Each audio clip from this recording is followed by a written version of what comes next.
everyone, Lady Sapphire here. Like and subscribe if you'd like to support. And on with the show. So today, we're going to be talking about something more fun, I guess, and that is furries. You may not know what that is, you may not understand them. I hope to clarify all of that today. So, here we go.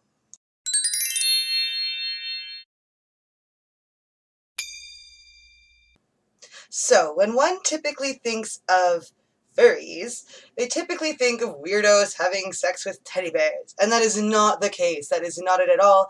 And some people are strictly lifestyle types where they just like to go out in the costumes and like to live in the costumes, and their gratification actually comes from just being appreciated as what they think they are in their state of their furry dress, be it putting on some ears and paws or a whole outfit. But I'm more talking today about sexual furries. Now, again, this has nothing to do with teddy bears necessarily. Now, if your thing is teddy bears, I wish you well, but that is not what most furries are about. It actually has more to do with people who enjoy humanoid-like characters. So we can thank a lot of anime, cartoons, and yes, some, I guess, teddy bears on this kink.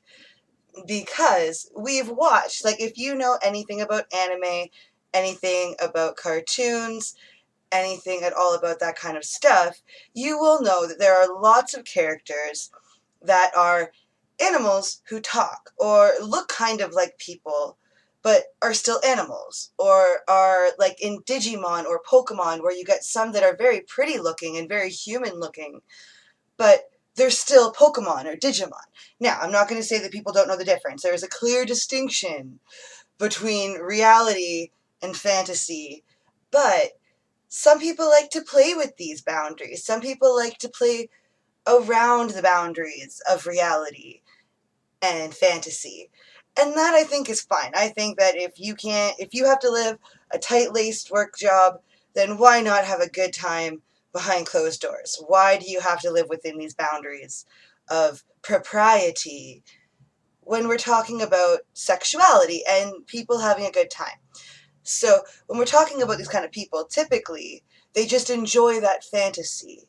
And also, there are some stereotypes I'd like to discuss and say that there is some truth to some of them, but it's not what you might think. So, the first stereotype is that they are in love with their teddy bears. And that is kind of dumb. Like, again, if you are one of those people that as a kid you made out with your teddy bear, that's not exactly weird. You'd be surprised how many kids have actually done that. How many people have come to me later on and been like, yeah, I've done that myself, or I've seen my kids do it and I just think it's hilarious. And you move on. Like, it's not a big deal. They're experimenting with what they want. But when we're learning our sexuality, when we're young, we do fall for feels. So some people fall for satin, some people fall for lacies, some people fall for furry textures like their teddy bears, or even, as weird as it sounds, like your pets, like feeling like the softness of a cat's tail or something might make you feel happy as a kid. Like, it's not even a sexual thing. It makes you feel relaxed. It makes you feel calm. So to incorporate that texture into your sex life isn't that weird, because there are lots of toys and different types of whips and different types of different things that have that texture. I've seen paddles with furry sides that you can like rub better with.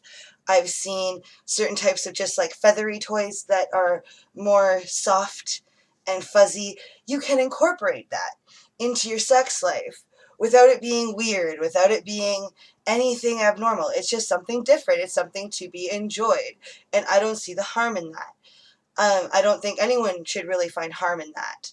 So, I did really want to kind of talk on this a little bit. Like, if you know someone who's into the furry, and you know if you know one, because they are going out in public in their costumes, they might, have their dog head or wolf head or fox head or rabbit head sitting on the mantle, just chilling out. That's just what they're known for.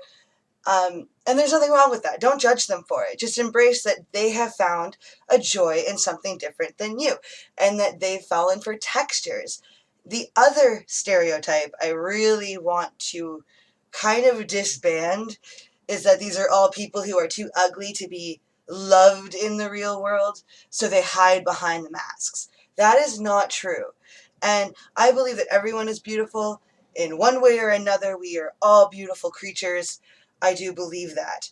But I don't like this whole stereotype that just because you happen to be furry, you must be ugly beneath the mask. That's not true. I've known many beautiful, beautiful, beautiful people who just identified more comfortably with the real world in their costume. They wanted people to see their identity on the outside because there are some people who that is just who they are.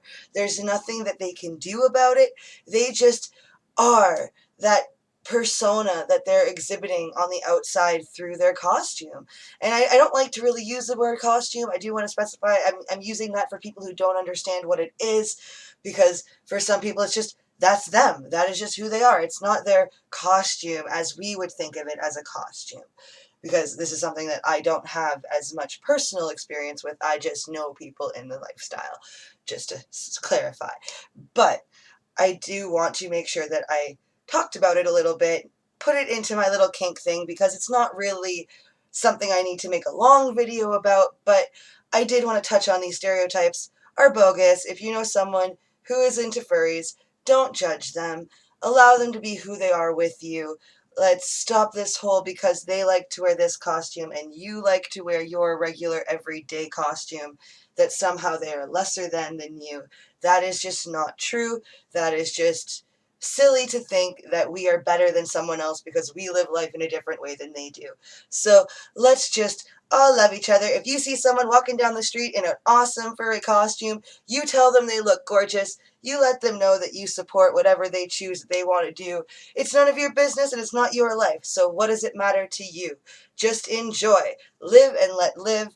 And let's just find a way to embrace the differences, because I think life is really all about variety. That is the spice of life. And I don't think that we should be upset when we see this very variety that we need to make life interesting. So let's keep life interesting. Let's embrace those who keep life interesting. And let's understand that just because someone might have a different sensory response system than you do, that does not make you better than them, does not make you prettier than them. In fact, I can say that there are some costumes out there I think are quite gorgeous. It's not my sexual thing, but I can say they look gorgeous. They are awesome. Their costumes are amazing. They have put a lot of money and time into it, and I appreciate it, if for nothing else than art. And some of them are in it for the art, but the ones that are in the kink lifestyle, let's just let them be. They do no harm to us by being who they are. So let's embrace it. Let's enjoy it. And to the furries out there, keep being awesome. And if this had nothing to do with you, well then I hope you enjoyed my little 10-minute spiel here. And like and subscribe below. Have a good night, guys. Bye.